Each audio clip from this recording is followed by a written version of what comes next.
Hey guys, welcome to the podcast where I, Coach Mike Payton, invite other coaches on, I interview them, I ask them questions, I hope we get to learn things from them, and I hope you guys will learn something along the way. Let's get right into the podcast. I let my dog out. And we have like one of those screen doors in the back, and it's got like an automatic lock on it, like one of those like flick down locks. You know what I'm saying? So it's like, it's not like it's a, you know what I mean, like a flick down. Oh, okay. So I have my daughter, my wife's already gone, she's at work. My dog runs into the next yard, so I'm like, God dang it, I run over there, I'm like, Kobe, get your butt in here. I'm like, getting him inside, and so I close the door so she can't run out. And anyways, I'm running back with the dog, and she's looking at me through the screen door. My daughter's 2 years old. She's like this tall. And so she can just barely reach up to that door lock, okay? She's smiling at me. I'm like, no! I'm like 5 feet away, and she goes, oh no! Locks herself inside my house. Oh man! So that's how today started. Wow! So I had to run around. Luckily, I had the garage door open, so I just ran around through the garage door and got in there. But there was like a second of like, oh shoot, man! I really messed up. My wife's not here. This is not good. But yeah, we got it figured out. So, but yeah. There you go. So yeah, then I came here and started with my first round of clients. Who'd I have today? I had a couple field hockey players I trained this morning. Really? Yeah. One of them actually just, the girl I'm training, she plays at Oakwood, and she just was named like all Southeast or Southwest Ohio, Southeast, Southwest something.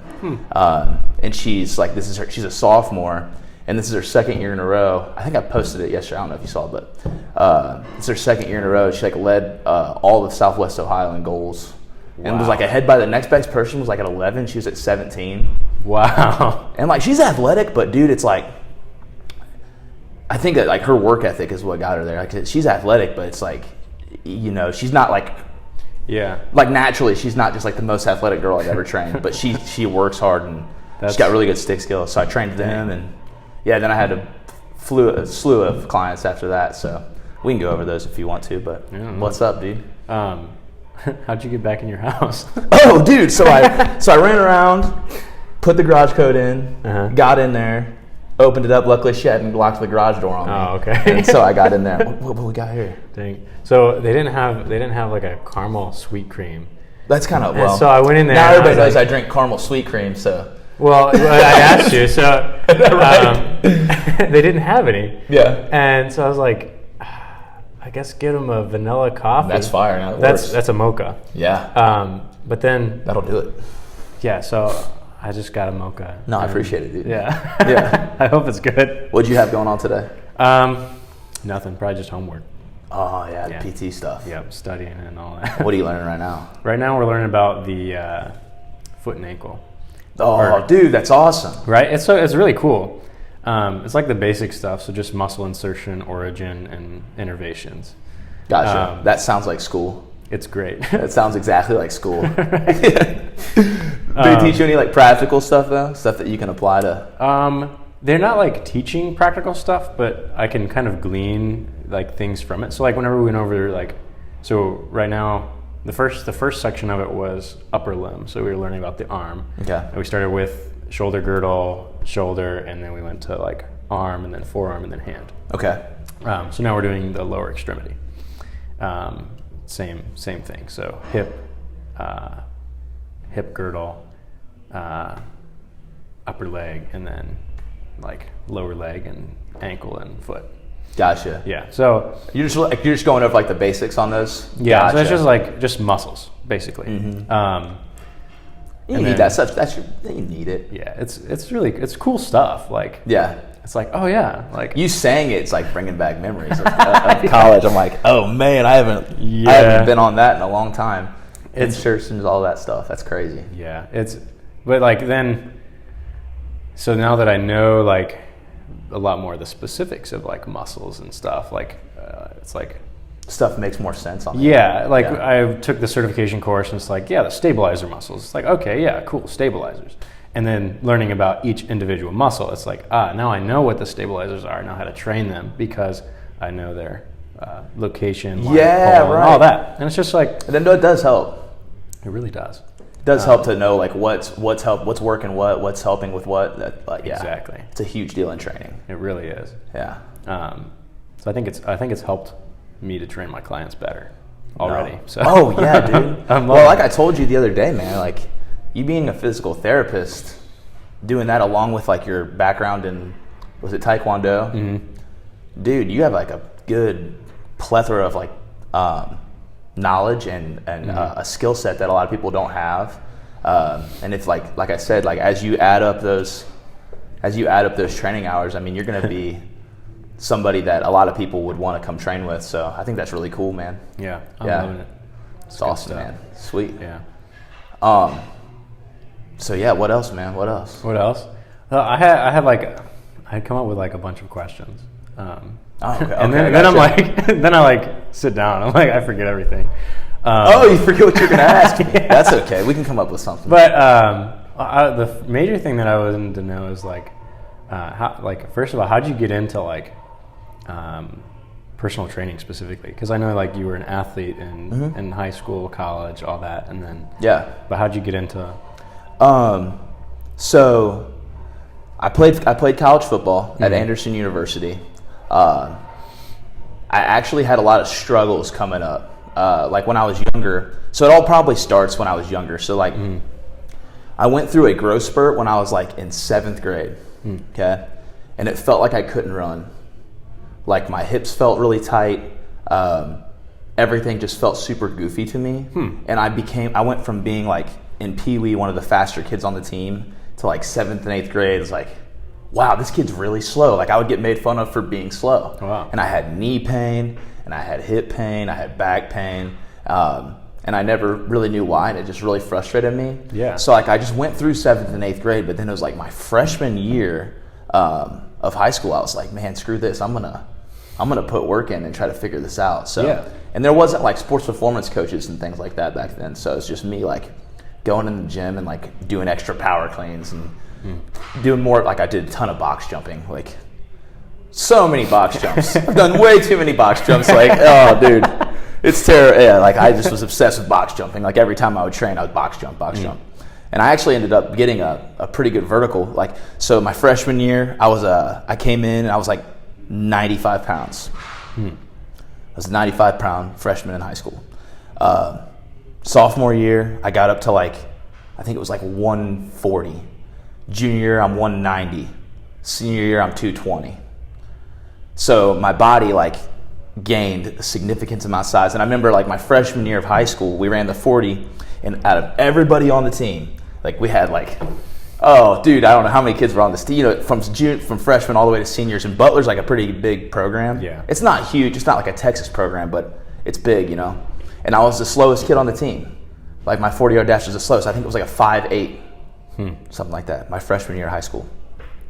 And it really bothered me. Yeah. It really bothered me. So my sophomore year, I started running track, and I did indoor track, and I had this coach named, I think his name was Dan Toby. And he was actually pretty smart with this like programming, and he had us doing a lot of like drop jumps, a lot of stuff where we had to absorb force, and he like varied training a little bit more than like usual, and it just like super interested me, and I ended up getting way faster.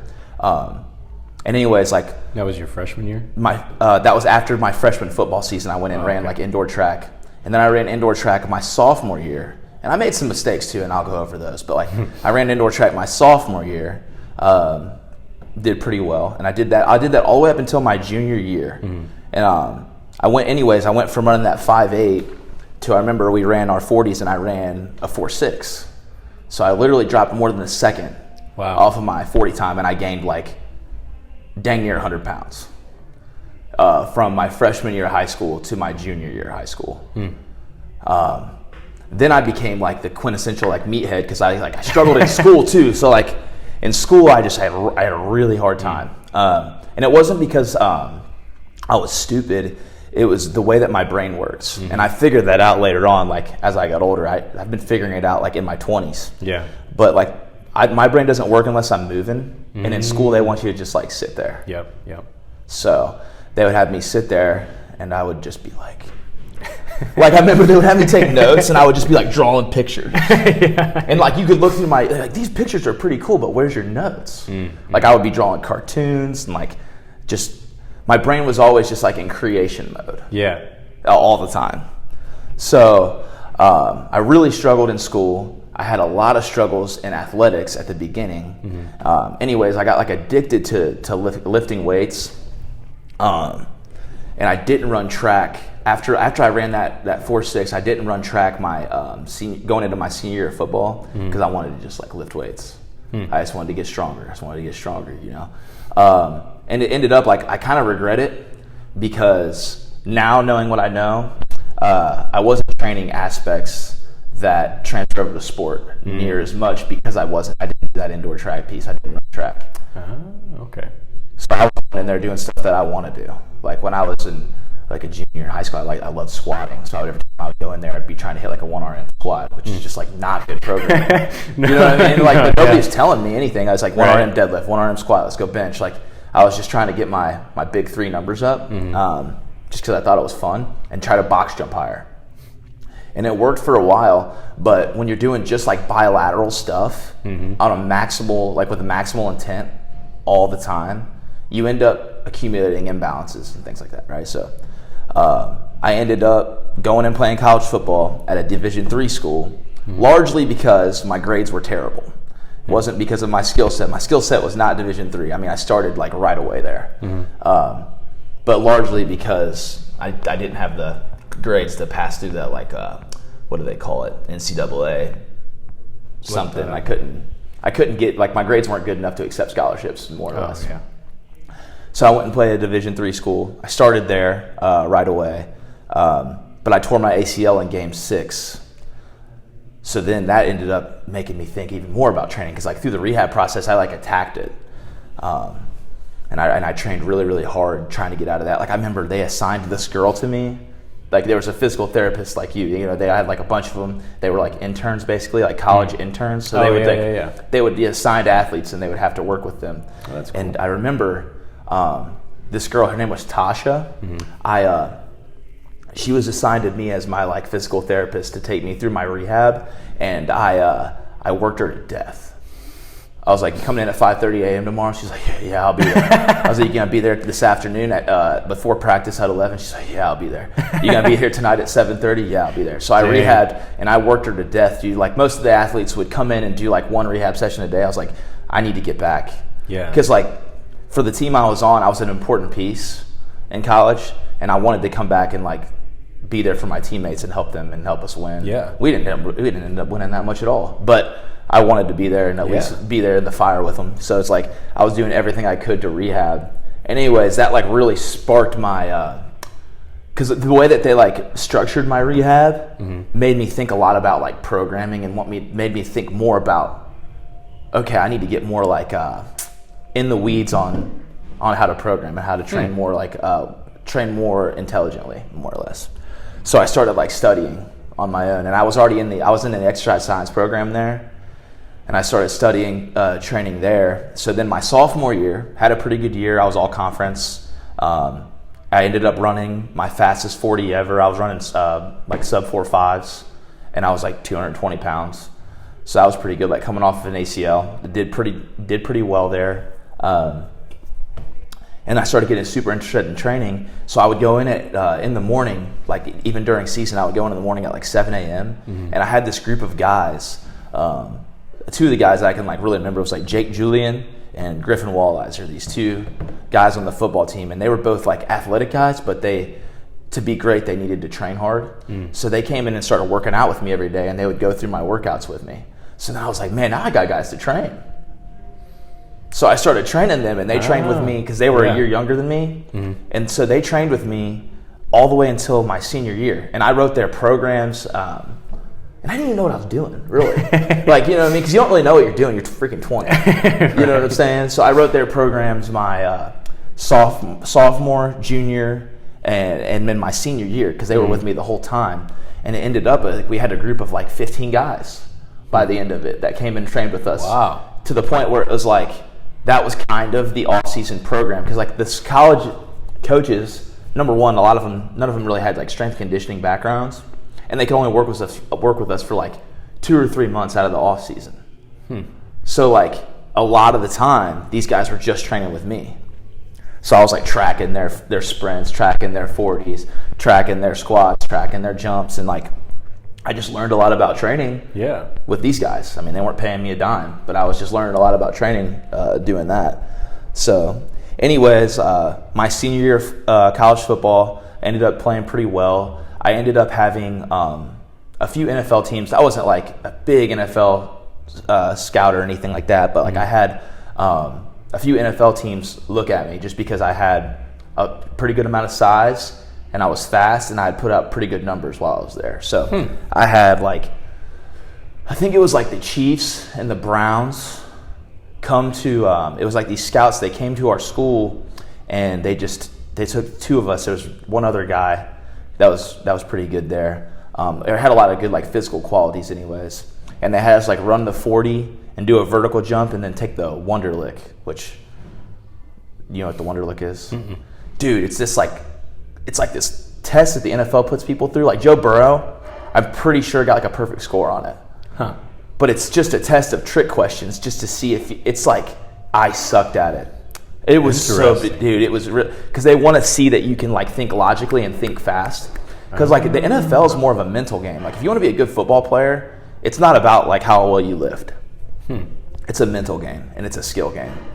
Like those guys that are really good football players, a lot of them don't even really like training that much. But that's just a totally different bag of weeds. But yeah, like a lot of those guys aren't like meatheads. They're guys that really like football and study football and are constantly doing that stuff. So like the Wonderlick showed me that right away. I was like, dang, dude, I don't think quickly. I don't think quickly. I could, especially on a test. It was like basically highlighting all of my previous downfalls. Like, in school I was terrible on written tests, things like that. And then it was like this Wonderlick. And I was like, but anyways, yeah, they had us take the Wonderlick, run the 40. And then that was my junior year. Then my senior year, I played my season. And then I had a workout at Ball State, like a true pro day, where I like did the broad jump, the vertical, the 40-yard dash, the bench press, all of that stuff. And that actually taught me quite a bit too, because I had to train myself for that. During that time, I was interning at another gym, and the guy ended up liking me a lot as a trainer there. I was like interning and training for my pro day at the same time. Dude didn't really have time, for whatever reason, this dude that I was running the gym didn't have time to train me. So I kind of trained myself for this pro day. And I'll talk about some of the stuff that I wish I would have done different, because I think that might be interesting for people listening to this. So, but I was training kids there, and they ended up liking me a lot there. So I was running a lot of sessions. Baker actually worked there too for a little while I was there. Yeah, like as soon as I think I interned there my summer of my junior year. Okay. And then Baker was on his way out when I came back after my senior season. Oh, okay. So, anyways, what was I saying? So I was training for my pro day, and I was also training clients at this gym. So at my pro day, I found out that I was doing a lot of things improperly. So I ran my 40-yard dash, and I watched the video of myself afterwards, and my top end speed looked like trash. Like I noticed that like in my training, I worked way too hard from the 0 to 25-yard marker, and not enough on the 25 to the 40-yard marker. Like I was sloppy up top. I had a weird arm swing, and I didn't look fluid, and I didn't look bouncy. So I learned that like right away. I was like, okay, I got to do a better job of training this. And like, do I even know how to train this? Yeah. Because they don't teach you that. Like all these certifications, all these different like coaches and a lot of people don't understand like how to train like true like track speed. And track speed's really important for any sport. And I can go into that. I can go into that more if you want me to. But yeah, so I noticed that my top end speed wasn't there. My maximal strength numbers were great. Like I think I did 22 reps on the 225, and I was 220 pounds. So I put up 225 for 22 reps. And that was one of the better numbers there. I had like a 35-inch vertical at that one, and there was a previous time I had a 38, and I had a 10-foot 2-inch broad jump. So that was the best number there was the 10-foot 2-inch broad jump. So it's like Wow. I had that maximal output, but some of the smaller stuff, like I wasn't good at. Like they had us doing these like hip flip drills where you had to like use footwork and get yourself in better position to make plays on the ball. Okay. And I didn't do well there.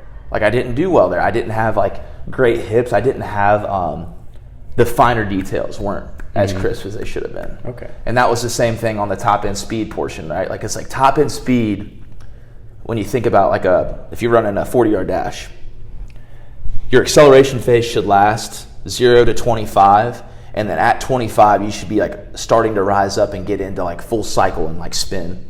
And like that's more predominantly like rhythm and timing than it is force output. Interesting. Yeah, and I didn't have that, and I didn't really know how to train it that well. Yeah. So, but now I think I'm very good at training that. Like especially with the kids that I train here. Yeah. And I train that pretty often myself. It's actually one of my favorite things to train. But yeah, anyways, so that ended up happening. I ended up not getting picked up. I didn't really even have an agent.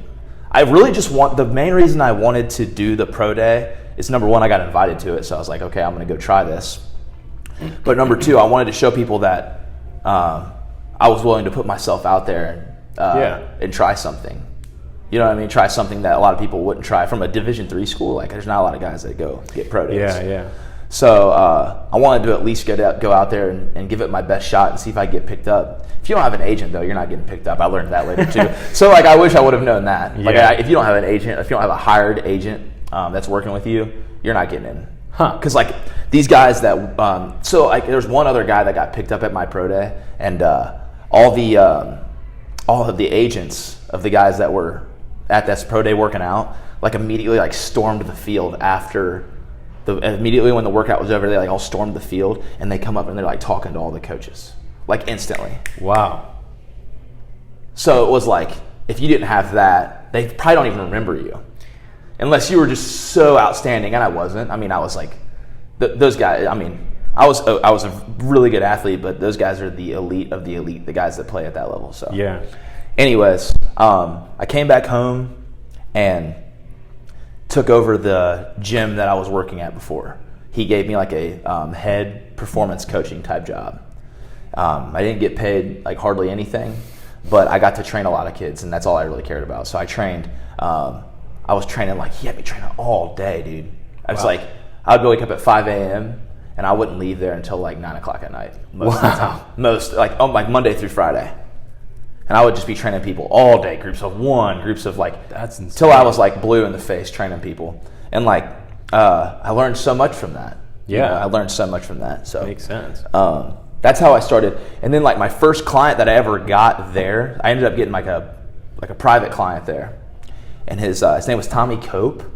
I didn't even know what I was doing with him. I wish I could have trained him now. Mm-hmm. I trained him for a long time, and like we did some good stuff. But I wish he could have trained with 31-year-old Sammy rather than 20-year-old Sammy. You know what I'm saying? Yeah. So like I got him, and he ended up becoming he was a swimmer at Michigan. Okay. And he became a pro. That was the first client I ever got. Wow. And I was like, oh dang, this is pretty cool. You know what I mean? I didn't even really know what I was doing, and that guy just went crazy, you know? Yeah. So, anyways, yeah, I did that.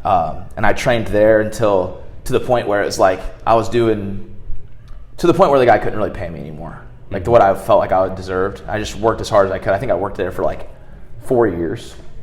And then I had another guy that I was training him personally. Mm-hmm. He offered me this position to run an online business. So I started this online business called Virtual Performance. Mm-hmm. And I was like 25.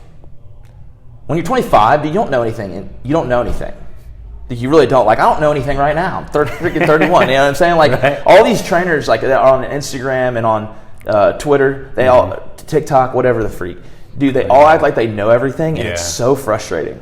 Because there's like a million ways to skin a cat, dude. There's like so many ways that you can approach training. So many.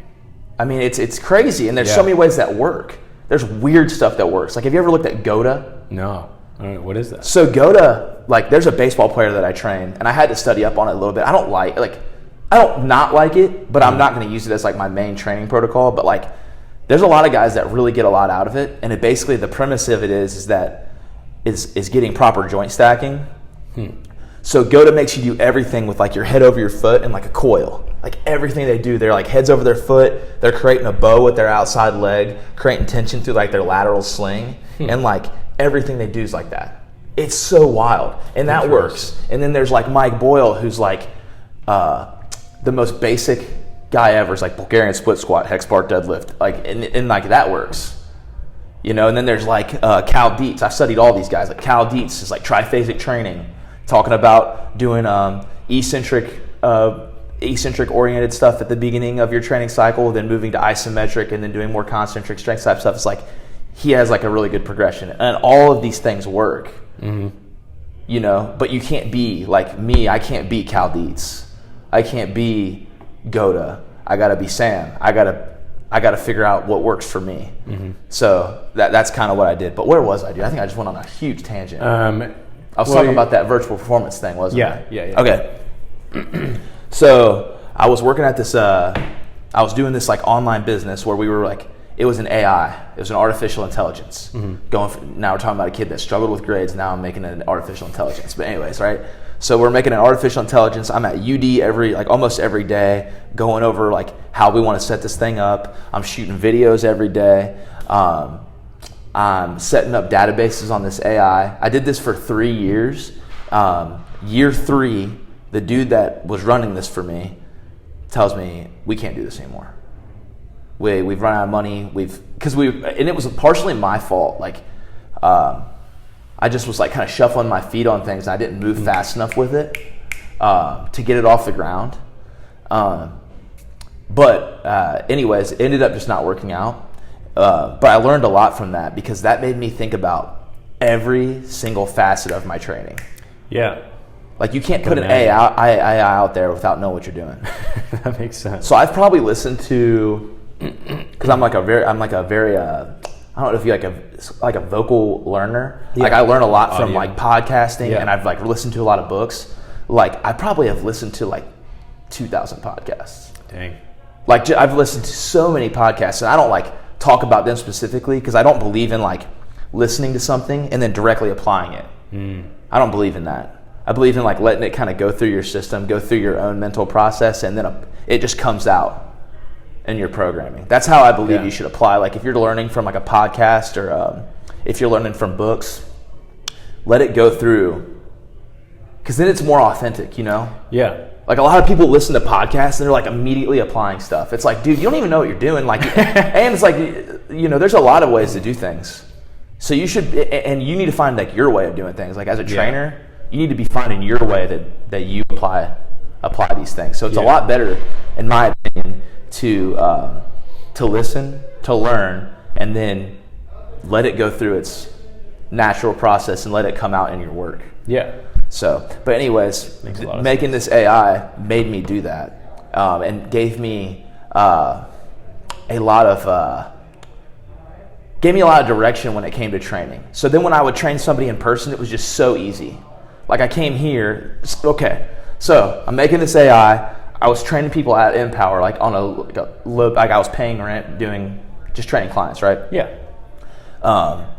And it became like super easy for me to program for them. And I started really understanding like what I was doing, and it just like kept picking up momentum as this online thing started to dwindle. So the online thing shuts off. I'm training a bunch of clients at Empower. I've got a bunch of athletes I'm training, some really good athletes that I was training at that point. And I was like, dude, I need a job. Like I need a full-time job. I don't really have like a full thing going. Ended up like partnering with Empower. So I talked to Empower, I was like, hey man, I could run this whole performance program and just like take it over and run it for you guys. And we worked out a deal, and now I run the performance program here. Yeah. So that's how that all went down. That's awesome. That's really cool. 30 minutes later. Sorry. Well, no, that's exactly what this is for. Like, it's cool to, like, I've always thought it was cool to do something like this, because then you get to like, if somebody watches this they'll get to understand like where you come from and what you've done, and like I don't know. I feel like sometimes whenever you're working with a coach, especially in a class setting, it's hard to like humanize your coach. Yeah. And then you watch like this, and you're like, wow, this guy knows his stuff, you know? And I just think it's really cool. So this is precisely what it's for. Yeah. And it's always kind of frustrated me too when people don't admit like where they've messed up. Yeah. Because that, to me, that's a smart guy. A guy that's able to be like, yeah, this is what I used to do this really poorly. Like this was not optimal, you know? And if you're able to admit that, like, dude, you can go so much further. Like if you can just admit like, okay, I'm not perfect. I don't do everything right. I need to learn more. I need to get better. It's just like, dude, I'm 31. It's like I'm learning something new every freaking day. Like I was telling you the other day, we were talking over there by the wall. It's like I'm learning something new every day, training, and like I'm learning stuff from my clients now to the point where it's like I have a ton of knowledge on training, and now I'm learning new stuff just because I'm applying that to my clients, and I'm seeing stuff. I'm like, oh man, that worked. I'm going to tweak it this way. We can go into specifics if you want to later on, but like, yeah, there's just so many things I'm learning just from training now. That's really cool. You were saying that the other day, and I was like, that's like, you know, you've hit a certain level of like knowledge when you can do that, because it's like, I see how like, say Will trains like a boxing client or a Taekwondo student, and like he does that. And it's just like, you know, you've hit a certain level in something whenever you are learning from like just experiencing it. Yeah. Rather than having to like gain this like baseline knowledge of like your textbook kind of knowledge. Yeah. And like, I think that's a necessary part, but then you have to like, then you get to a certain point. And I think a lot of people just, like you said, like they don't admit when they're wrong, and they don't admit like when they've done things wrong. And so they can't move past that. No. And into the phase where you're like learning from the people that like you're providing a service to. And yeah, I think it's just really cool.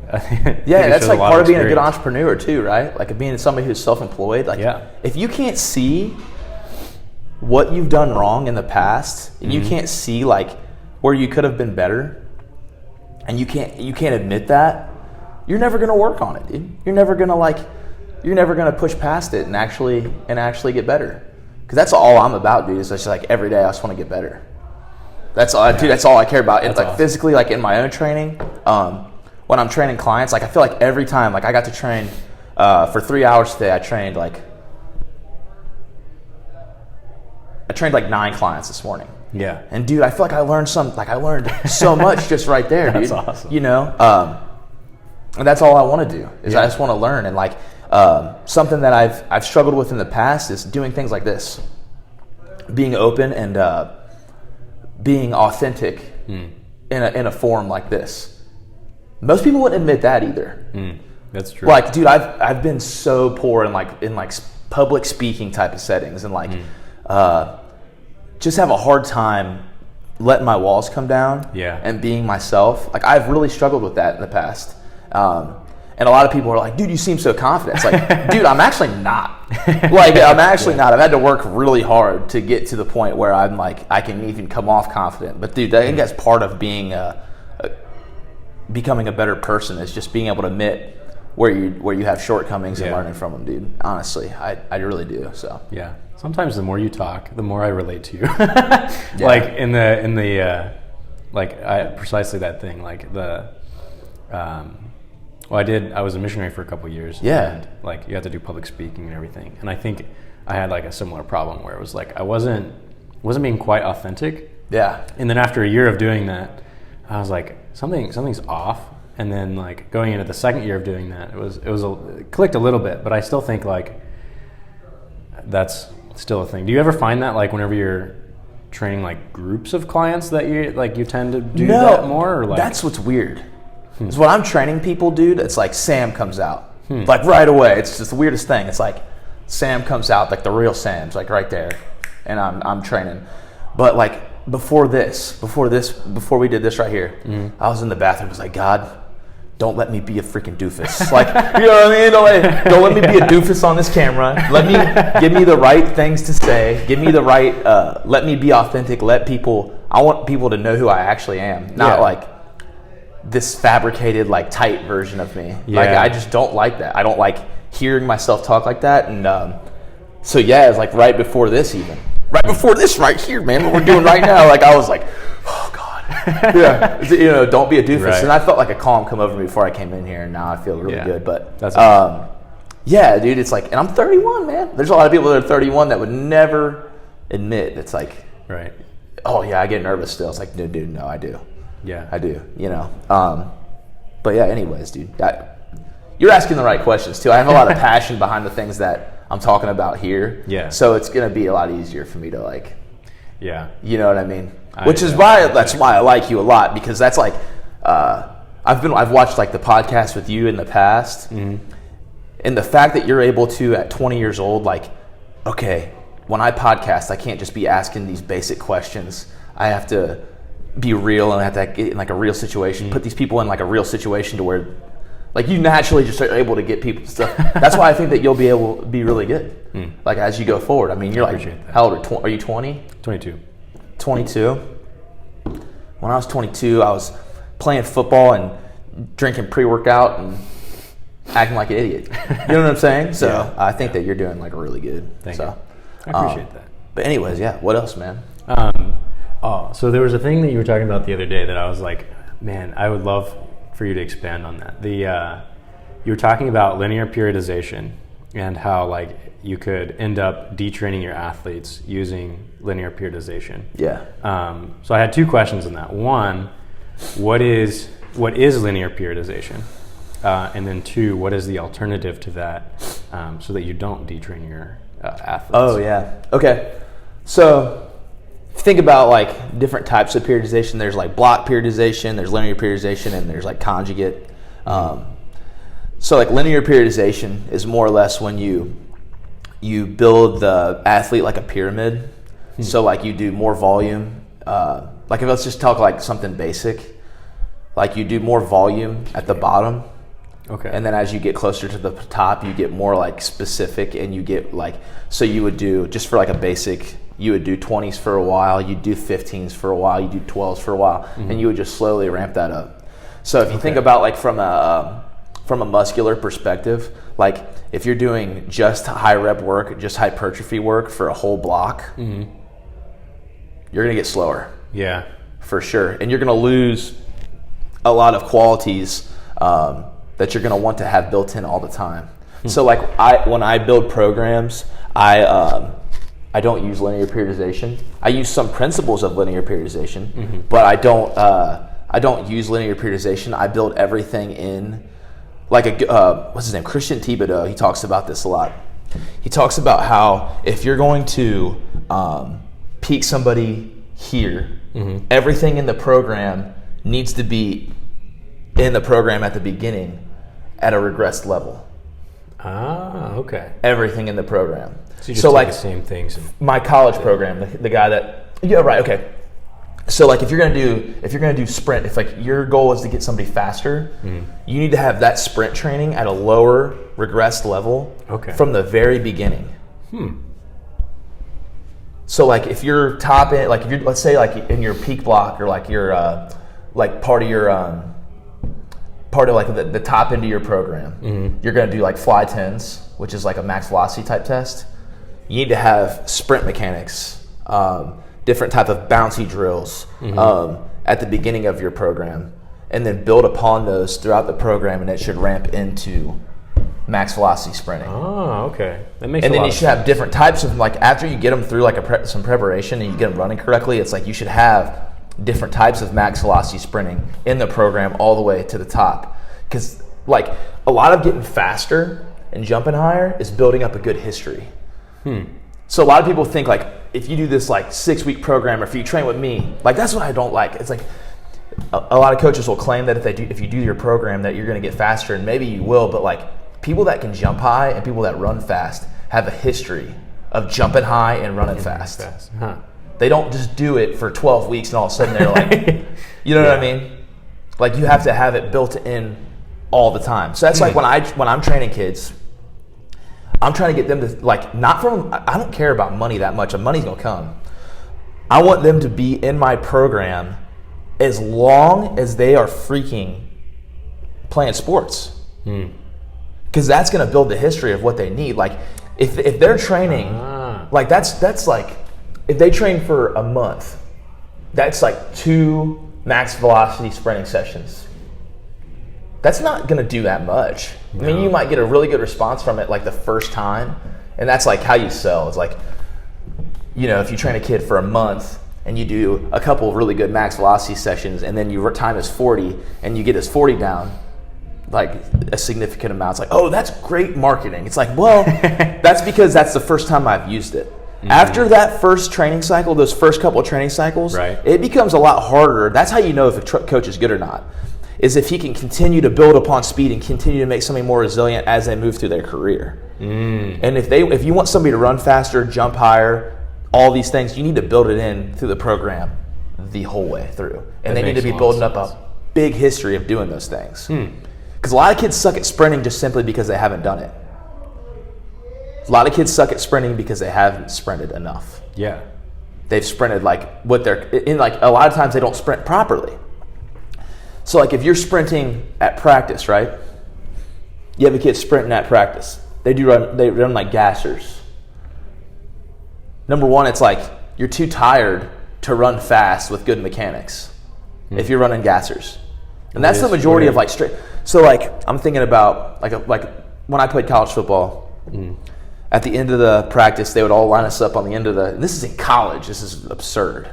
I'm being honest. I'm not trying to put anybody down, but this is absurd that they have you do this. But like, you'll line up at the one side of the field. You'll run down and you'll run back, like, and you'll hit like glycogen storage where you start burning, like it's like that lactic acid buildup. Like they'll push it that hard to where you're like burning and like super freaking tired. Yeah.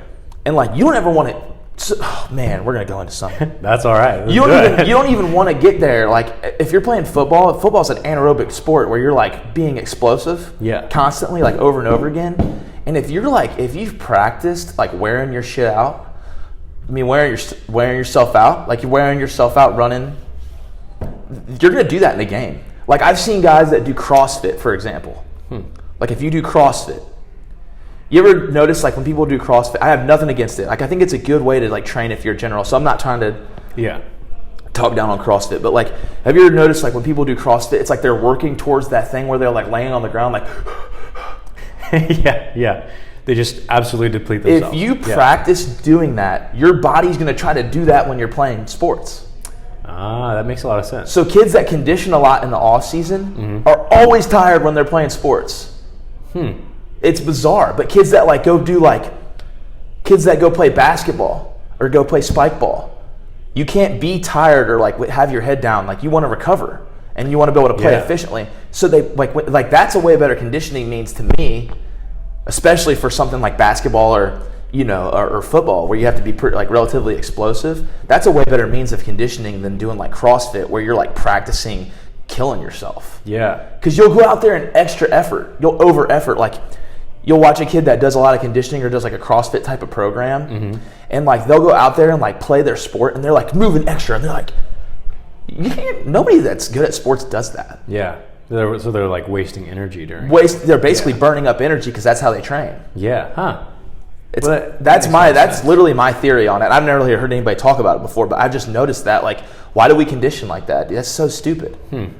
Just seems like a really poor way of conditioning someone. Well, that makes sense because like if you look at like training in like the grand scheme of things, right? You always want to train the things that so like for example, a deadlift, right? A lot of people are like, okay, let's train the range of motion of the back to train up your lumbar spine, right?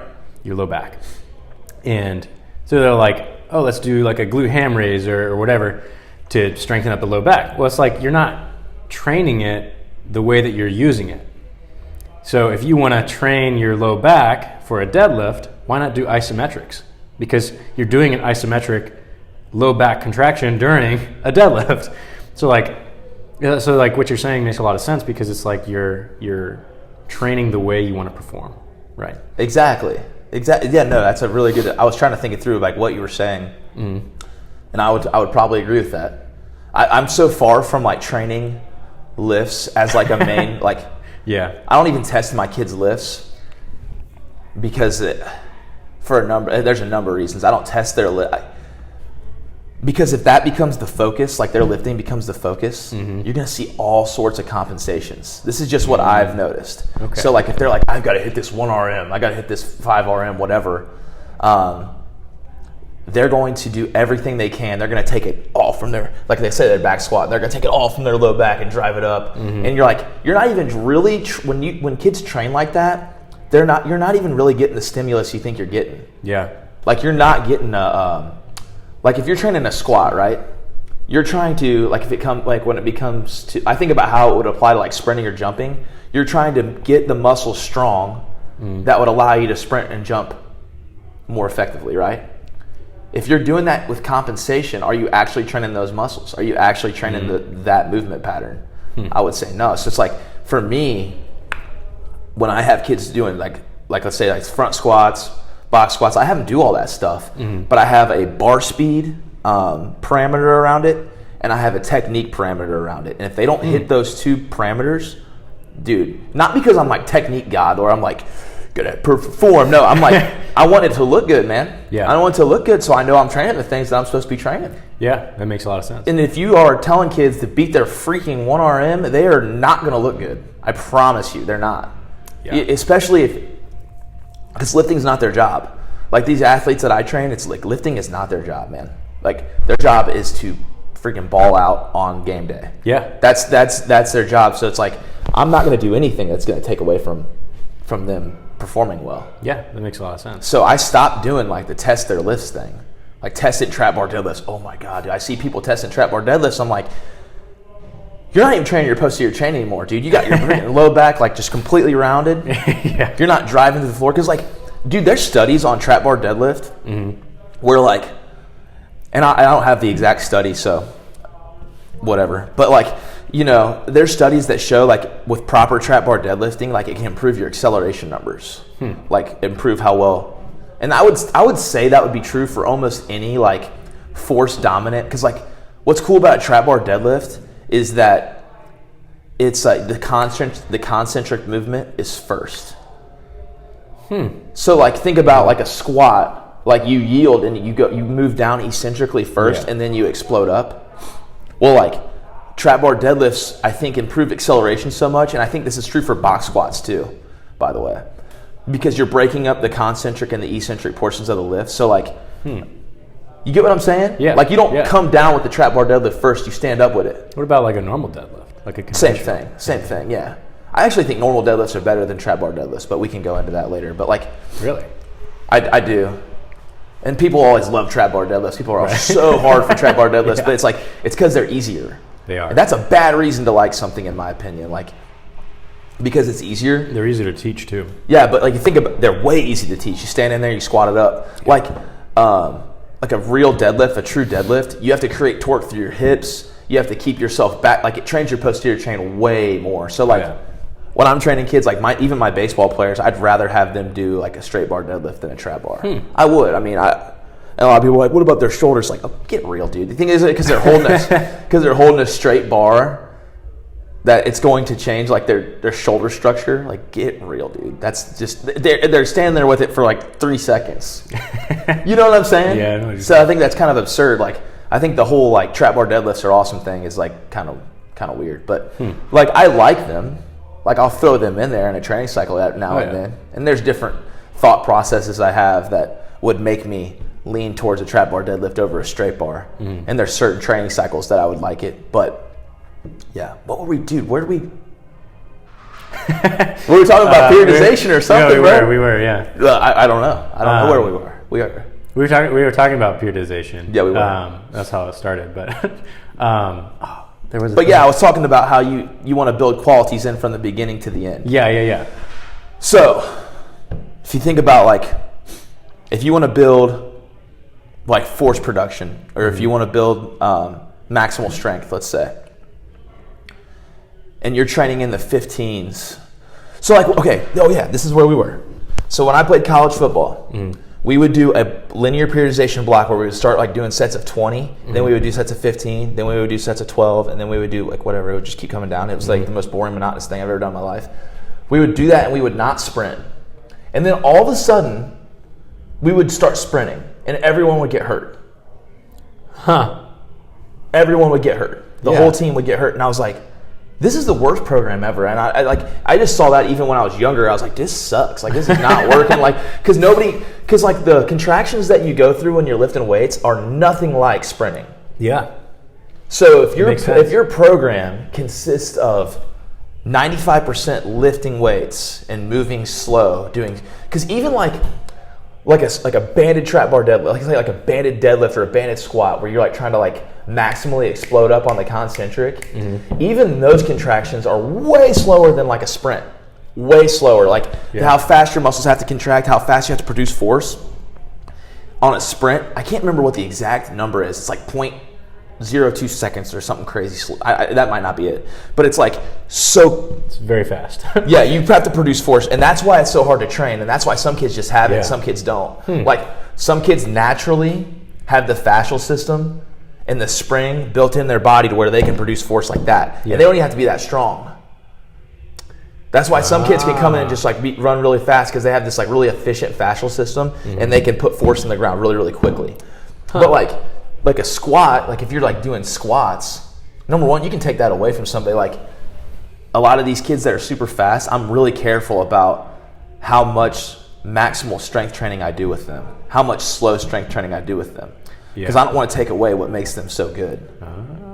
Okay. Yeah, that makes sense. Not that I'm not going to have them strength train or whatever, but like I'm even more so like, all right, let me see how this looks. Yeah. Because they want to get stronger. Like, no, kid, they want to get stronger, but like if the kid's super fast and he can like, you don't want to like have him do so many slow, hard contractions that he gets slower, like, and he loses that timing and that like, that fascial spring that he's got naturally. So, yeah, like I think back to what we were talking about. So like, I think when you're training someone, let's say it's like a baseball player or any athlete. I train a lot of baseball players now. It's like the sprinting needs to be built in from the beginning at a sub maximal level, and it needs to build into more maximal levels. And you need to be trying to accumulate exposures at maximal levels in sprinting. And then you need to be watching what they're doing. That's why I test my kids every 3 weeks. You need to be watching how their times are getting affected by what you're doing. And then adjusting things based upon that. Like I have a lot of kids that I train right now that don't have a lot of experience sprinting. So I time their 40s and I also video them. When I'm watching them run their 40, I'm watching their acceleration phase, I'm watching their second gear acceleration phase, and I'm watching them work up into top end. And a lot of them right now like over effort at top end to where they're putting their feet down really quickly. But they're not moving anywhere. You get what I'm saying? Yeah. They're not being efficient in how they're striking the ground at top end. So I've got to put them in position to where they can practice that. So their training reflects that. Like they're doing longer, and a lot of people hate them, but I really like them, like longer tempo runs. Like longer, not like tempo miles. I'm talking about like a 150. Where they're getting up and they have to like stay on top of it, and I'm cueing them to like stay tall and stay bouncy and get better at cycling. Get better at cycling at sub-maximal level, and then over that training cycle, I'll build up the speed of it. But like, I'm watching them all the time, and that's how I'm adjusting my programming. Yeah, well, that makes sense. I also have like underlying like systems that I run for my programming, but I'm also watching them and like picking exercises based upon their results on these tests and things like that, and how they look when they're doing things. Dang, that makes a lot of sense. Yeah. Well, it's like worked. I don't know how other people do it. Like it's just the way I've done it. Well, if you think about it, like the principle of specificity, right? You gotta train what you want to get better at. Right. So it's like it makes a lot of sense. Like why wouldn't you put? And that's why I think a lot of people, and I mean, you already know this, but a lot of people on your team, on your football team, would get injured whenever they started sprinting, because it's like you're not doing that for so long. You're doing something that's kind of the opposite of that, and then you're going right into that expecting the body to just be like, okay, we're doing this, great, we know how to do this, But in fact, you don't. Right. And they don't even have like built in. I'm pretty obsessed with sprinting. I'm pretty obsessed with sprinting. Just because that's like the one thing that was what got me interested in training in the first place, was like I need to get faster. And I was doing all the wrong things for a while and still getting faster.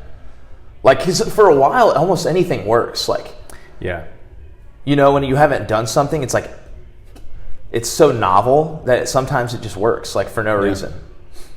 Like, you put a kid on a squat training cycle, he squats for the first time and he might run faster just because it's such a novel stimulus. And the body's like, it's like, yeah, I'm stronger. Yes. I don't know why that works. I don't know exactly why that works like that, but I don't think maybe some people scientifically know why, but like, sometimes kids just run faster because something's novel. The way when you introduce it, it's novel to them, and that's why you have to be careful when you're training kids. Like, when I'm training kids, like, I think about this a lot, is that a lot of coaches will do like really high end type of training early in a kid's development.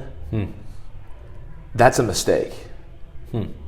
So like, for me, like my young kids, they stay in the pocket and train really, really basically for a very long time. And they work on their fundamentals and they work on that base for a very long time. Now they're playing games and they're doing things where they're competing against each other, and that's what keeps training like interesting. But like in terms of their strength training, it's like, let's learn how to lift properly. Let's do isometrics to teach you how to hold proper positions. Let's do those things. We're not contrast training. Like, so I've like literally seen on Instagram, and people like will like it. Like, it'll be like 1,000 likes. It's like 12-year-olds doing contrast training. And I'm like, what's contrast training? So contrast training is where you do something that would like fire up the nervous system and get you producing at a higher neuromuscular level. Like let's say you do a box squat and then you do a box jump. Something heavy, something light and fast and explosive. It's like, that's a super novel stimulus. I want to use that later. I don't want to use that when a kid's 12, because then it's not going to work as well when he's 19. You get what I'm saying? I think so. Some parents will take kids to places that are using these like super high end like training protocols, and they're peaking kids but early, and then when they're actually like at a point where their foundation is built and they're at a point where that type of training is necessary, like a higher level of training is necessary, it doesn't work because they already did it when they were freaking 12 years old. Like a super novel style of training. Interesting. It should be like your ACE. You get what I'm saying? Yeah. Like, it should be your ACE. Like, it's something that's like super novel, like something like a contrast training, or that should be saved for guys that are like, okay, I have a kid named Hunter Richardson that I train, and I used some more novel type stimuluses in his last training cycle because he had a showcase that was super important for him getting recruited to go to college. Now, I didn't use everything. I didn't use like the stuff I would use when he's a pro. But I used some higher levels of training with him just to get him peaked out and like get a novel stimulus out of him so that he had just that little extra when he went to this showcase, Yeah, that's really interesting. But if I would have used that with him when he was 8, it wouldn't have worked. Yeah. Because he already did it when he was 8. And then, you think about those type of things, like if you do that with like real young athletes like that, you can build bad motor patterns, like, because they don't have their foundation built. Yeah. That makes a lot of sense. Like, my young guys don't do a lot of like box squatting. They do a lot of goblet squatting. That's like, to somebody that's in strength conditioning, they're like, oh, duh. But like somebody who's not into that, it's like they'll be like, oh, okay, that might make sense. Like, goblet squatting puts the load in the front, allows the athlete to stay tall and sit down in a squat properly. I want like my young kids to be perfect at that before I put them under a box squat and start trying to get them maximally strong. Right. Yeah. Like, if they get strong through a full range of motion on a goblet squat when they're 12, they're going to run faster. You know what I mean? So like, my younger guys don't box squat.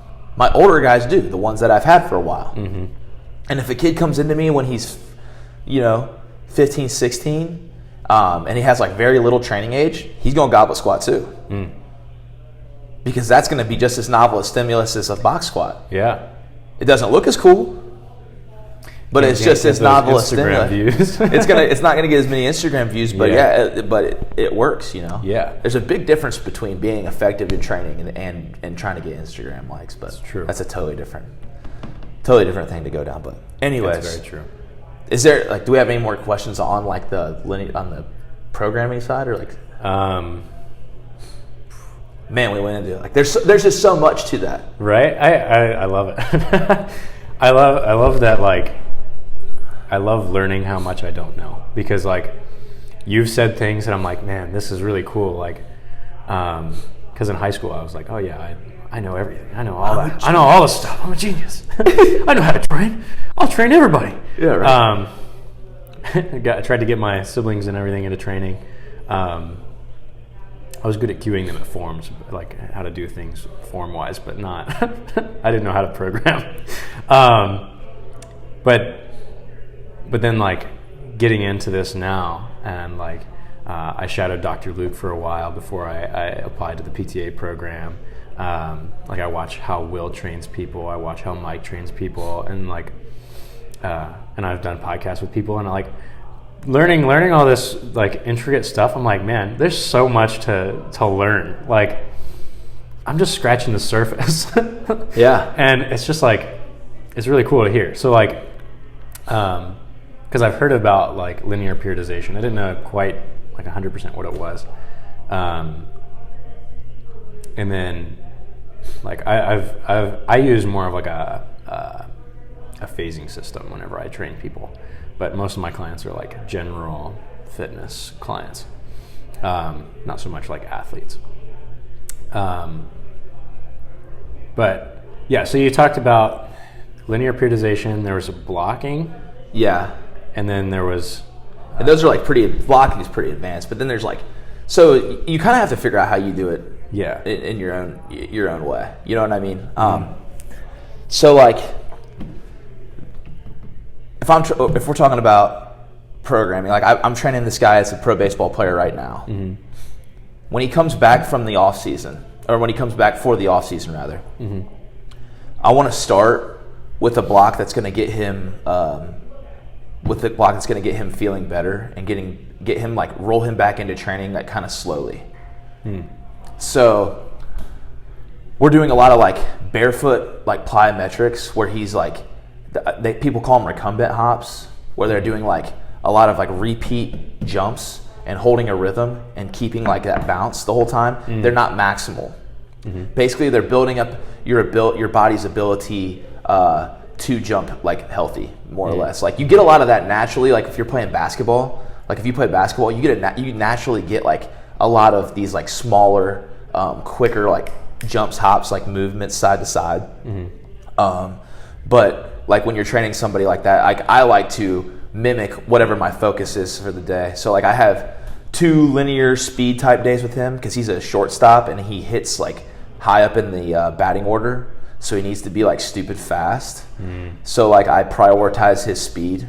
And then like when it comes to his strength training, I'm doing, I've based the program off of this, there's a guy named Michael Yesis who runs this thing called 1x20, basically where you focus on, there's like a wide array of exercises. Like I usually run 10. I have 10 on each day for him. And basically you train them with one hard set. Like I'll usually let him do like this is getting, like I don't want to give all this away for free, but anyways, like, so basically I'll do like a primer set where I just like let them feel the movement. Cause I don't believe in just like jumping under a bar and just like start going. That doesn't really make sense to me. So like I'll have them do like a little primer set, like for like 5, and then I'll do like, I'll get a weight in their hands and have them push as close to 20 as they can get. And then like I run this for 3 weeks. They're only doing 2 sets per exercise. There's 10 exercises. I'll run this for like 2 to 3 weeks before I even get into like a hard training block. And it gets their like, it gets all of their like my exercise selection is totally different in that block than it would be. And like for him, it's going to be like a tempo eccentric block next. So like,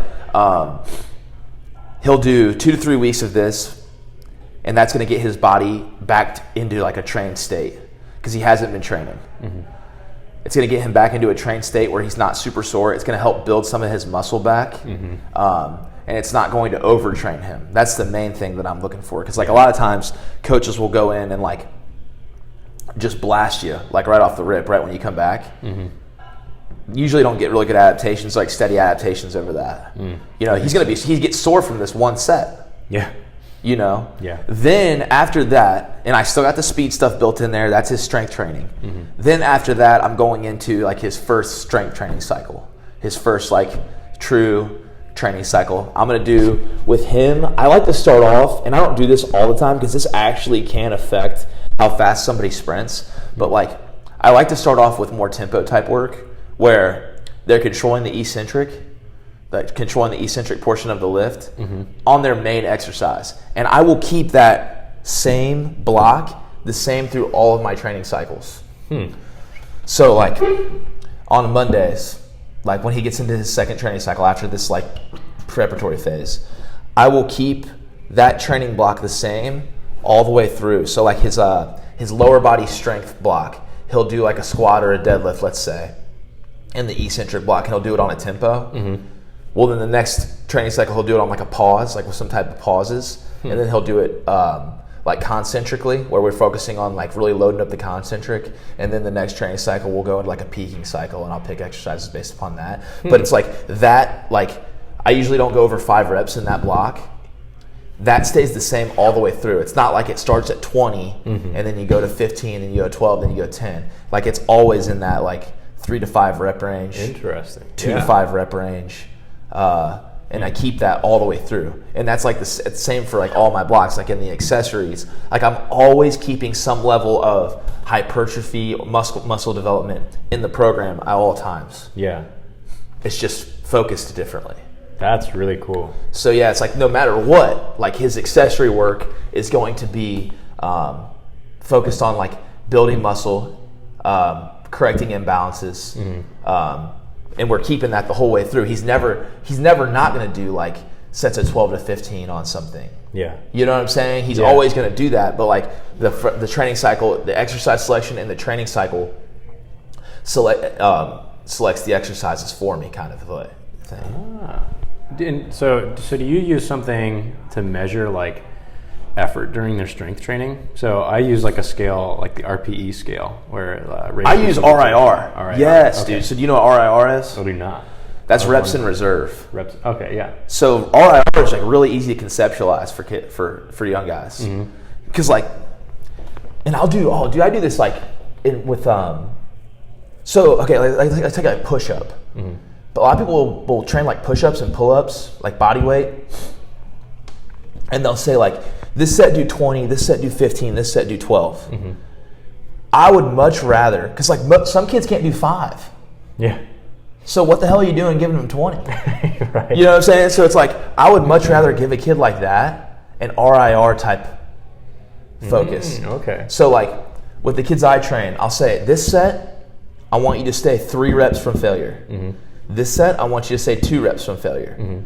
This set, I want you to get 1 rep away from failure. On a push-up, I don't even tell them reps. Yeah. That makes a lot of sense. That's how I use RPE. That's how you should, yeah. It's like a 10 scale, and it's like if you have I like it, but I think sometimes people get confused. Okay. I think sometimes people get, because you're like 8, you're like 8, and they're like 8 reps. You're like, no, or like something weird like that. Like something gets just like, I just like to make it as clean as I can. Yeah, and like, makes sense. So like in a strength block with a lot of these guys, like let's say I'm doing box squats. I really like box squats. We can go into that later, but like if I'm training box squats, I'll say I want you to work up to, and I'll give them reps all the way through because they need it. Like some guys, you can just be like work up to a double, like a heavy double, and they'll just know what to do. They'll just like naturally ramp the weight up properly, and they'll get there. Young guys are like, they need a rep set. They need like how they should warm up. They need to know like each set all the way to the top. So it's like, let's say, because like if you're talking about like strength development, you need like 10 good reps. And most, like especially if you're like you got an athlete, you need like 10 good reps. So I'll give them like, let's just say like a 5x2, and I'll say, I want you to have, on the last set, I want you to be at a 2 RIR. And I'll do this a lot on squats because I want their form to be good. So I'll say, on the last set, I want you to be at 2 RIR. What that does is, number one, it's like they're going to move the bar faster because it's lighter. Yep. They're going to have better form because they're not allowed to fail. Because if they do, they did it wrong. Yep. You know what I'm saying? And then on that last set, they're going to move the bar relatively fast. They're not going to compensate because it's a 2 RIR. Okay. Or, and then, like, if I'm trying to get them closer to failure, I'll be like 1 RIR. You know what I'm saying? Like, very rarely do I ever be like, I'm like 0 RIR. Like, I don't do that very often. You know what I'm saying? Especially, like, on a big lift. Because, when you fail a lift, man, there's, like, a lot of, I don't really believe in that. I don't really believe in, like, letting a kid fail. I hate when my kids fail. I get pissed. Oh, dude, like, my baseball players, they fail on a bench press. I'm pissed off. Because, because they'll do weird stuff. They'll compensate. They'll, elbows will flare out. Like, you're not training what I want you training. Yeah. You know? It makes a lot of sense. My baseball players, I'm like, your shoulders are super important. They should be important to you, but they're really important to me. Like, they should be just as important to you as they are to me. And, like, you know, bench press isn't bad, but if you do it poorly, it's really bad. Yep. You know, there's a lot of people that blow their shoulders out strictly bench pressing. So, like, my baseball players, like, I'm telling them, I'm like, and they'll do it anyways, dude. Like, these high school kids, you know, like, they'll be like, their buddy will do, like, whatever weight, and they're like, no, just get under there. And I'm like, dude, it drives me nuts. Like, I'll go crazy on them. Like, I'm like, do you see, like, the reps in reserve? That's where I want you. Like, that's not, like, a suggestion. That's not a suggestion. It's not a suggestion. Like, I want you to not freaking fail. Because if you fail, that was a bad rep. That was a bad rep. And that's not going to push us any closer to our goals. And you failed, and you compensated. Your body remembers the last rep. Your body is always going to remember the last rep. So if your last rep is round-backed, coming up on a deadlift, your body remembers that, and that's how it's going to pull it next time, even on the freaking easy stuff. And for for a powerlifter, that might be fine. I don't know. I don't train powerlifters, but for an athlete, dude, that ain't flying. That ain't flying for anybody. Like, for like a general pop client, dude. I train my general pop people like pretty freaking similar. I have a lot more intuition with them because, like, most people that come to me have, like, joint issues and things like that. But anyways, dude, we just got off again. That's what's up. It's good though. But so what do you love about box squats? Oh, they're safer. They're a little safer, especially for a kid that's like. So for kids, some kids suck at squatting, and sometimes it's beyond repair. Like, so for like me personally, I'm a kid that sucked at squatting. I think it's harder for taller people. It's actually got a lot to do with how long your femurs are. It makes a lot of sense. Like, if your femurs are super long and you got like a shorter torso, you're gonna fold like an accordion. Like, you're gonna just, like, you know what I'm saying? Like, it just doesn't look good. And you have to have like a front load in order to. That's why I like goblet squatting. But box squatting is safer. It's more hip dominant. So, like, you're gonna get more of a. When you're thinking about somebody sprinting faster, you want to train their engine. So their engine's like, so I usually will train their engine in the strength block, and I'll train their brakes and the accessories. Okay. So when I'm thinking about their engine, I'm thinking about their glutes, their hamstrings, some of their quads. Your quads actually, when you're talking about like speed development or change of direction, your quads are more like decelerators. So they're more of the brakes. Yeah. Quads are more the brakes, but like, you still have to train them like in higher rep ranges, but they respond well to like, I mean, in lower rep ranges. I'm sorry, but yeah, quads, like, when it comes to like, and a lot of times if you have a kid like jump, you can tell if he's quad dominant or not because he'll start like moving forward.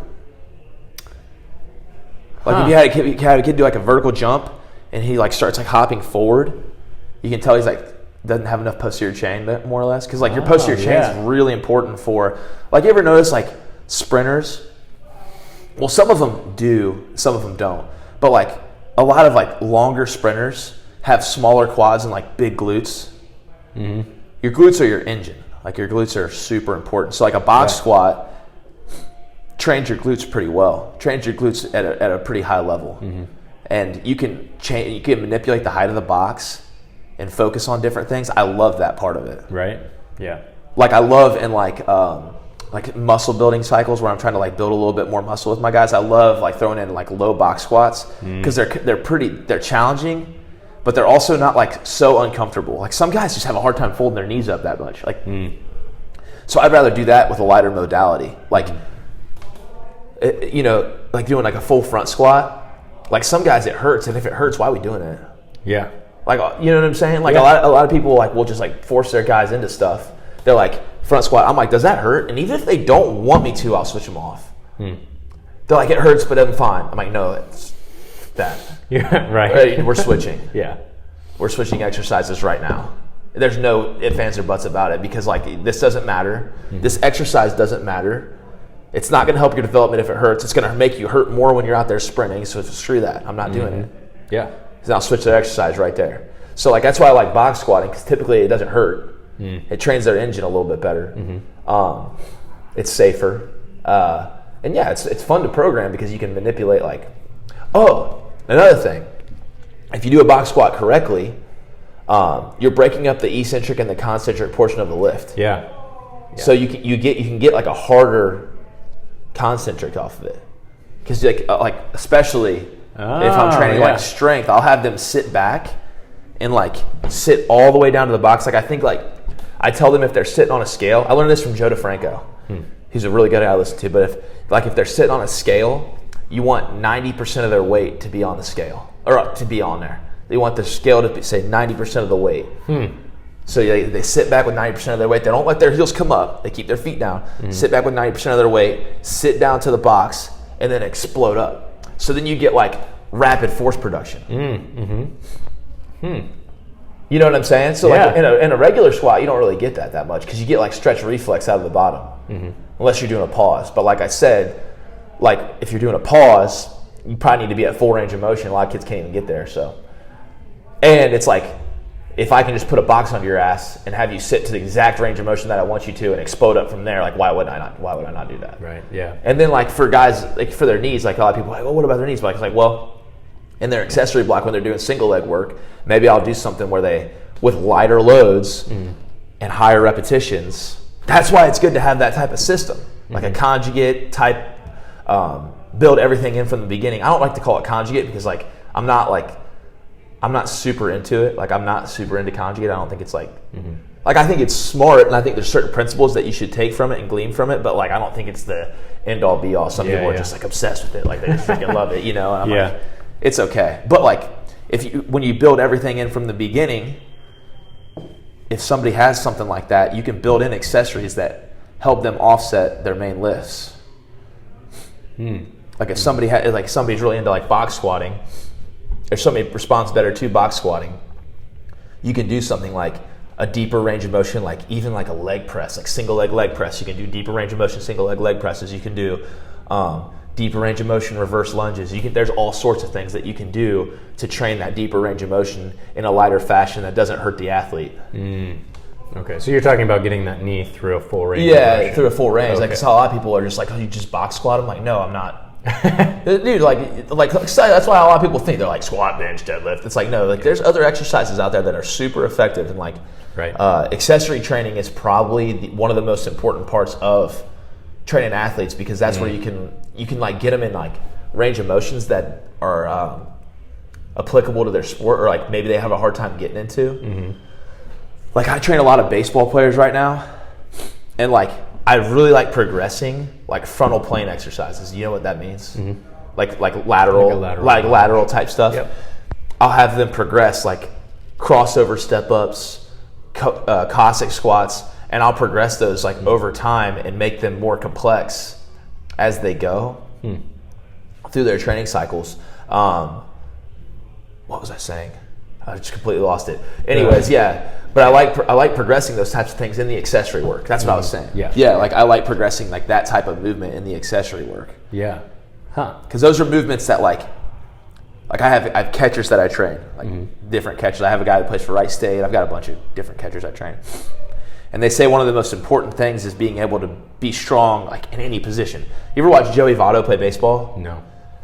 Dude, they will throw the ball at him, and he's like freaking 50. I don't know how old this dude is, but he's old, right? Yeah. And he's like in the splits, like boom, boom, catch the ball. And it's like, holy cow, and he's so strong, like positionally. Yeah. That's what I want my guys to be like. Yeah. I want them to be able to get in positions and be comfortable in them.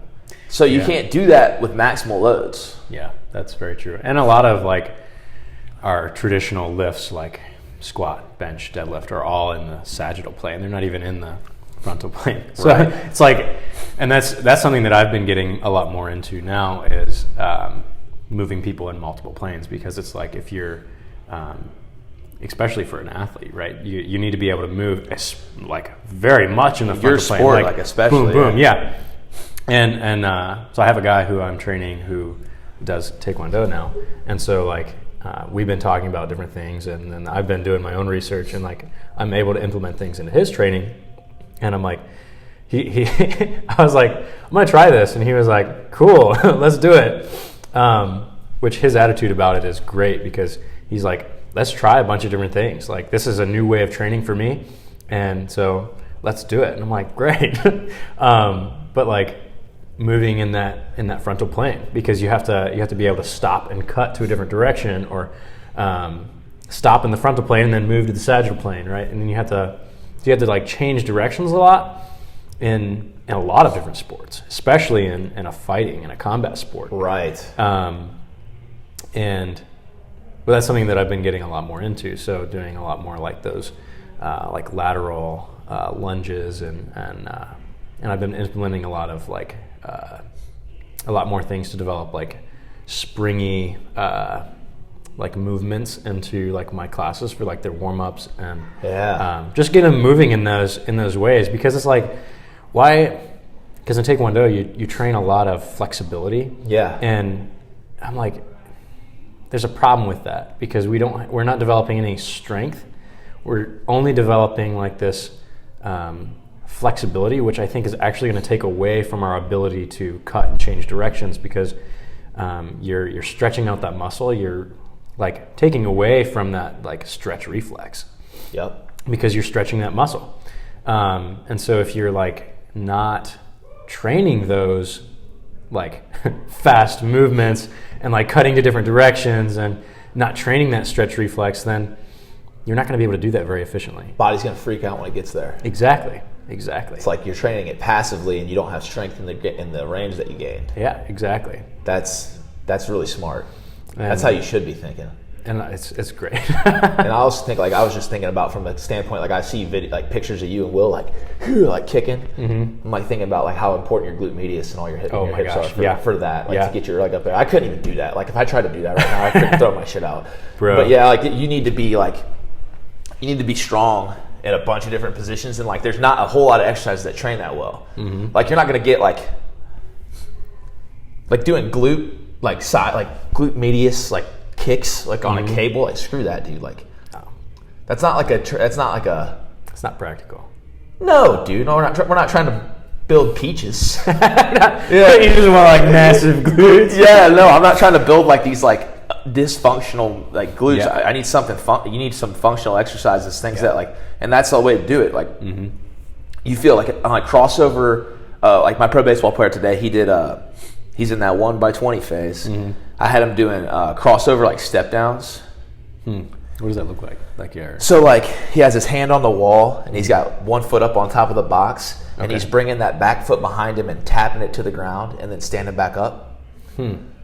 So basically, like he's like crossing behind him. Like you ever seen like a curtsy lunge? Yeah. Kind of like that. I don't really like curtsy lunges. We can go over that later. I like the crossover step ups to be up on boxes. Interesting. Those curtsy lunges are uncomfortable for most people. Is that so? But like I do that up on a box, and he'll like it's like basically like a because it trains internal rotation, like internal rotation of your hip. Yeah. Because your knee's inside your, you know what I'm saying? And then like a Cossack squat, we're trained more external.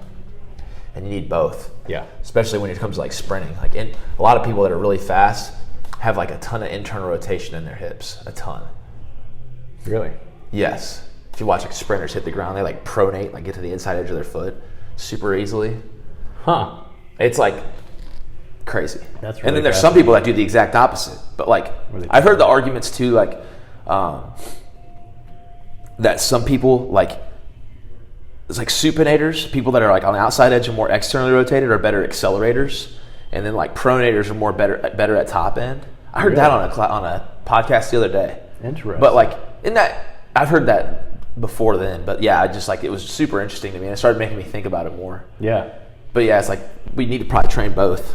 Yeah, something I find myself doing is staring on the sides of my feet all the time. It's Outsides? Yeah, I stand on the outsides of my feet, and I've always considered myself a better sprinter. Accelerator? Yeah, I have a pretty decent vertical, and Yeah.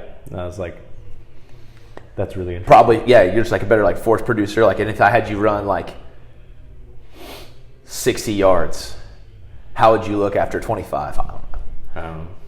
I probably wouldn't look very good after it. But like a lot of those guys just naturally have that, and like a lot of like real good single leg jumpers have a lot of IR. Because like if you watch somebody go up for a dunk, they're like strong on the inside edge of their foot when they hit the ground because there's a lot of force just going into one leg when you do that. Yeah. Huh. Like I personally don't have a lot of that. Like I can dunk, but I dunk off 2 feet. So I'm probably more externally rotated. You know what I mean? Mm-hmm. But like a lot of guys that I've watched do single leg jumps, like especially the guys who are like super bouncy, like the guys in the NBA. Mm-hmm. And dude, this is important because like if you train them super externally rotated, you can mess that up. Huh. Yeah. So that's something to think about. Like, so if I had like NBA players and stuff, like my programming principles and everything would be just totally different. Like most people aren't like that though. Yeah. That's like the 1% of the 1%. These guys that are just like insanely athletic. Right. You know what I mean? That have these like built-in fascial systems that are just nuts. Yeah. Like that's the 1% of the 1% of people. Mm-hmm. But yeah, like you'll watch them take that final step of their before they take off, and they kind of like roll to the inside edge of their foot and then they explode up and dunk it. Like really? So like towards their big toe. Yeah. Yeah. Really. And they're strong in there. Huh. You know. Yeah. And a lot of guys are knock-kneed too, bro. It's crazy. Like these guys are like Kevin Durant when he shoots a basketball, they call it like Jake Tura calls it the triangle. Like his knees come in. Huh. His knees come in and when he shoots a basketball. That's so fast. And like a lot of guys are like that. And because they're like really good at like internal rotation. They're like it's interesting. Yeah, that really And if you is think about like a funnel, like so a lot of times when I'm having kids do like hurdle hops, right? Kids that are really externally rotated or like force dominant type athletes suck at like getting off the ground fast. Mm-hmm. And if you watch them do like a hurdle hop, they don't pre-flex to the ground. So like they don't like before their feet contact the ground, they don't like attack it beforehand. And their feet are wide. Like they'll try to do hurdle hops wide. Huh. And if you think about like I tell them, this is how I cue them. Because I like when you're talking about like when you're trying to get like better performance on like especially like speed and agility type exercises, your cueing has to be different. So this is pretty interesting. But like cueing is so important when it comes to training. Like it drives me crazy. Like when I hear people cueing it incorrectly now, it like kind of gives me the heebie-jeebies. You're like when people are like sprinting, and they're telling them to get their leg in a certain position, or they're telling them to get their foot in a certain position, or like they tell them, like they give them an internal cue. Whenever you're doing like a performance type action that's fast, you need to have external cues. Dude, I did this today. Like, I'm not kidding you, today. Like, just before I came in here, I was training some kids on some sprints out here. Like, I got this kid injured his glute playing soccer, and his running form's just all off. It looks super wonky. He's like doing like some Waluigi stuff where he's like knees are going like out here. But anyways, I was training a soccer player, and they were both doing like top end speed mechanic type work, right? And I was watching them run. And they're thinking about like, you can tell they're trying to think about like their positions. And I was like, stop thinking about your positions. I was like, watch that out. Like, don't think about anything that your body's doing. Don't think about that. I want you to think about something external. So like the soccer girl, I said, picture me, I'm going to throw a ball out in front of you because I had to run in like longer, like I had to run in like a 40. It might have been I can't remember how long it was. It might have been like 60 yards. But I was just trying to get her running a little bit longer and working on her cycle. And I was like, picture if I threw a ball as far as I could out in front of you and you had to chase it down. How would you run? Go. And then all of a sudden she like cleaned everything up and it was like sprinting real well. Huh. But if you're like, get your knees up, pump your arms front to back. And you're giving them all these like internal cues, like thinking about their body. Yeah. They're going to run like crap. That makes a lot of sense though, because like, like say with a, it's like if someone doesn't know how to flex their glutes, right? You're not going to tell them flex your glutes because they're not going to know how to do that. So it's like Dr. Luke had he had one of my clients and he did this for him. He was like, imagine there's a walnut and you're crushing it with your with your butt cheeks. Yeah. It's like crush the walnut, and like it's an external. It's like what you're talking about. It's like an external cue because you're not saying flex your glutes because they might not know how to do that. Right. So it's like crush the walnut, and it's like magic.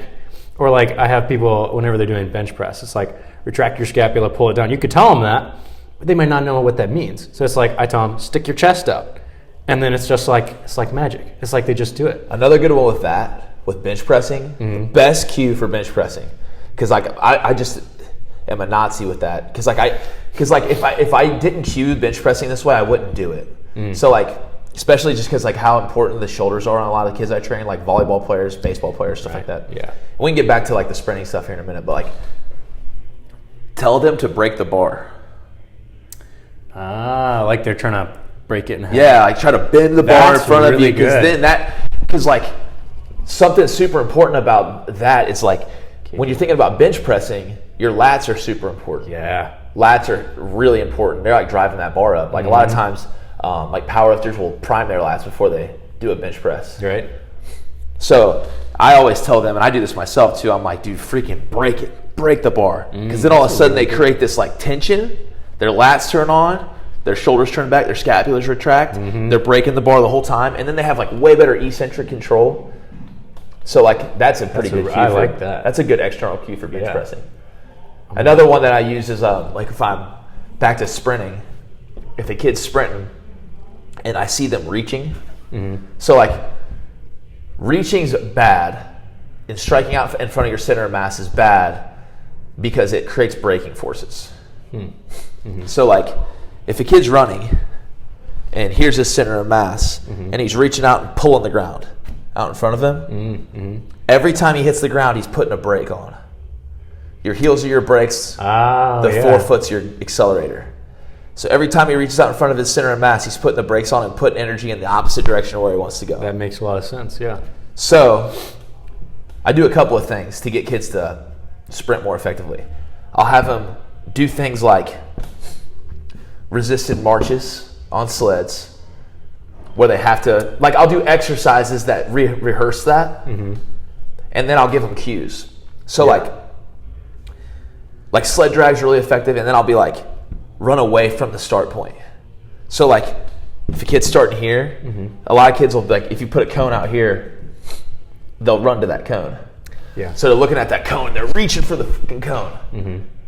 No, you run away from here. And I'll be like, if you were on the beach and a tiger came running out from behind you, if a tiger came running out from behind you and started to start chasing you down, you want to get away as fast as possible, right? You want to kick dirt in that dude's face. Kick dirt in his face, pop, pop, pop, pop, pop, get them attacking back behind their center. Okay. And then it creates this like, their whole, like, that's an external cue. Yeah. They're not thinking about run to that cone. They're thinking about apply force back. That makes a lot behind of sense. me. Yeah. And then all of a sudden they're striking under their center. They're getting a better acceleration phase, and then they're That's really fascinating. Run away from the start point. That was the first time I heard that cue, and I was like, I need to give them something that's gonna like catch their brain. I was like, run away from the start point. Run away from a tiger. I mean, that's what I meant to say. Yeah. Run away from that tiger on the beach, dude.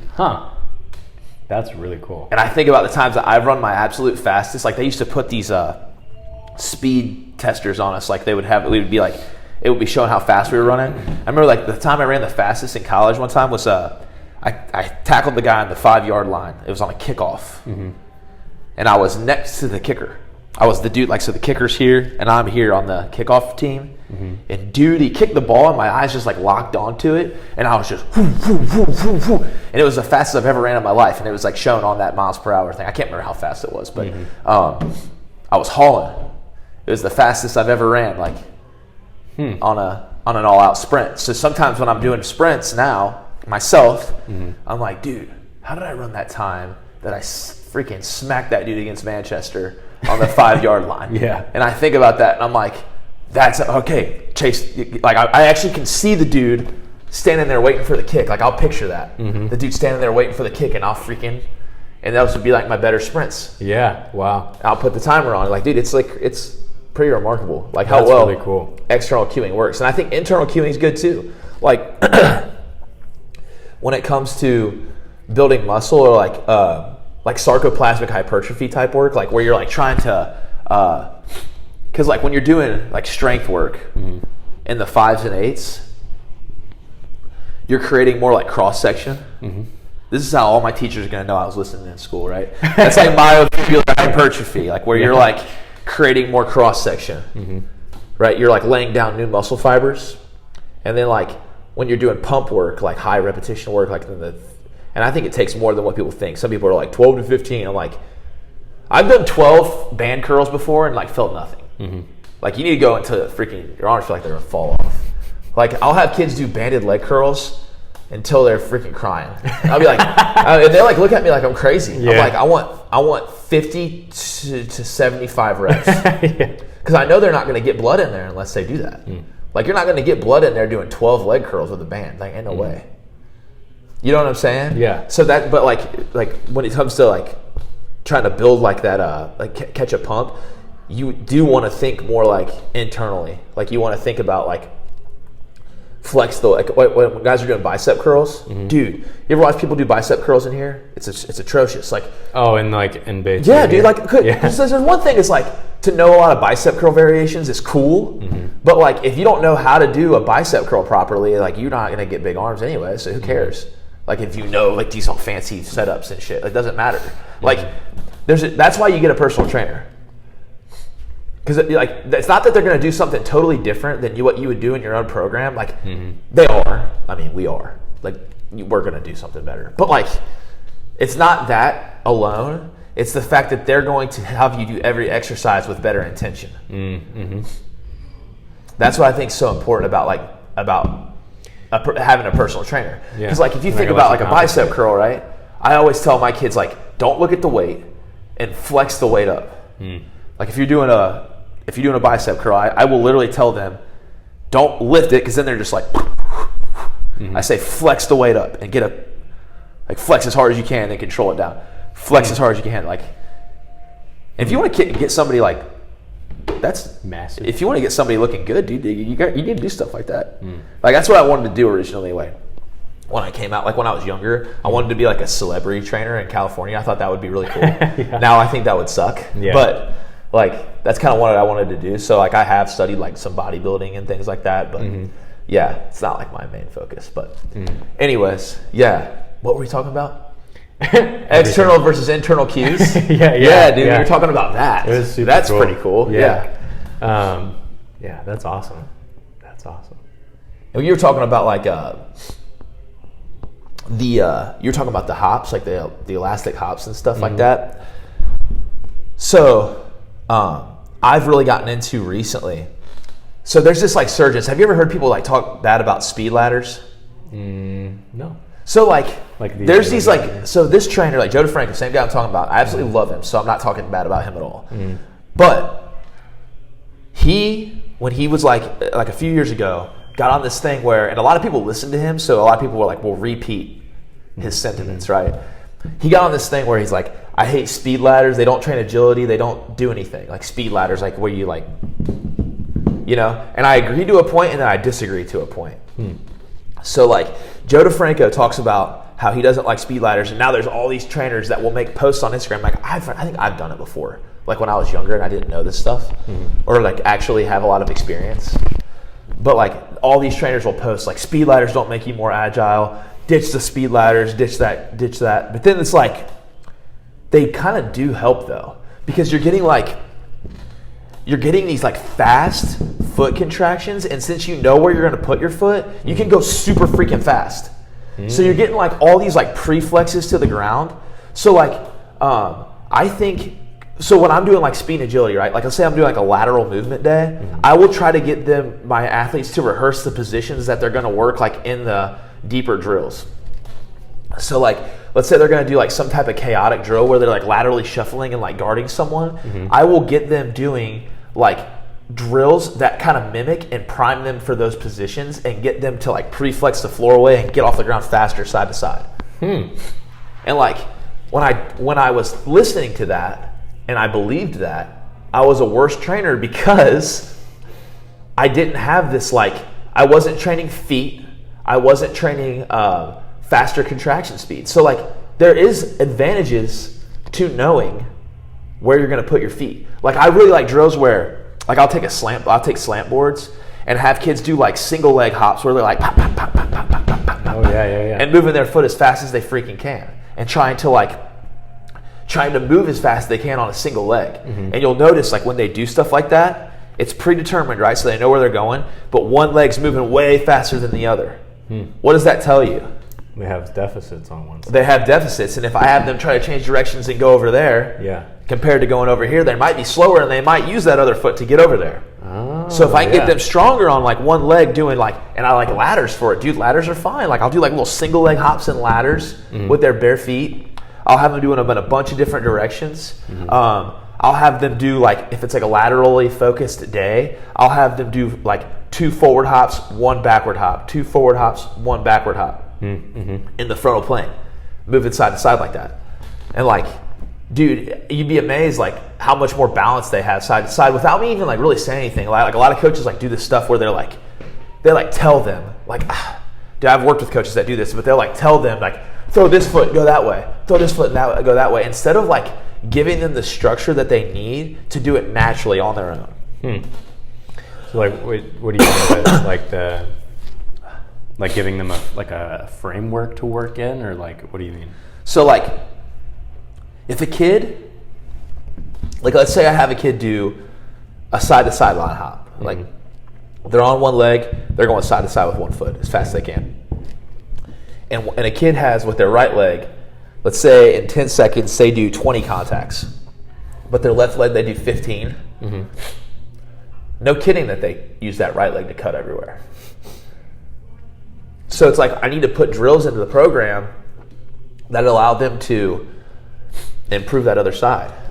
And the only way to do that is to have predetermined like single leg hopping drills and like quick foot drills and things like that where they're like having to pre-flex and be fast off the ground. That's the only way you can do it. You can't just like throw them into like some of these coaches that say that, all they do is like chaos drills where they're like, oh, I see. They're like, everything needs to be like specific to the sport. So it's like, all they'll do is like have kids do like cone drills where they're like actually doing the movement that they're talking about. Or they'll do like chaos drills where they're like guarding people all the time. And they don't do that part because they're not thinking. Like they're not thinking with an open mind. Like you have to think about what do all these exercises, okay, like don't just think about the drawbacks. What are the benefits of it? Like what are the benefits of something like a single leg line hop or sometimes it's like ladder drills? Because like you're not gonna, like you can teach a kid, like it might not make him juke the crap out of somebody in a game like Bijan Robinson. Like it might, like a speed ladder's not gonna teach a kid how to juke somebody out. But it might give them the ability to get off the ground faster in a lateral cut because they're practicing pre-flexing to the ground. You get what I'm saying? And they're training their feet to do that. They're training their feet, they're training their nervous system to get off the ground faster. That makes a lot of sense. So I really like that stuff from especially if you're like thinking about like an agility training session. I love doing like different like quick foot drills and single leg hopping drills that are going to help prime for the session. And I'll just see it like over time. Like I don't even have to say anything, but like over time, kids will just naturally start moving better side to side, just because they're more balanced. That makes a lot of sense. So if anyways. That's awesome. That's cool stuff, dude. It's great. Holy cow. Hour and 43. Yeah, man. Cool. You have any- There's so much more stuff we could talk about. We'll have to Dude. probably do it again. Yeah, I would love to. That's fun. It's actually like this has been really fun. I've enjoyed it. Hopefully, I haven't talked too much. I'm not usually the type of guy either that like talks a lot like this. Yeah. Like I'm not like unless you like really try to get me. You know what I mean? But now my voice is even getting tired. So yeah. Yeah. Thanks for talking, man. Dude. I love absorbing this information. It's very cool stuff. That's been super fun, man. Yeah. Yeah.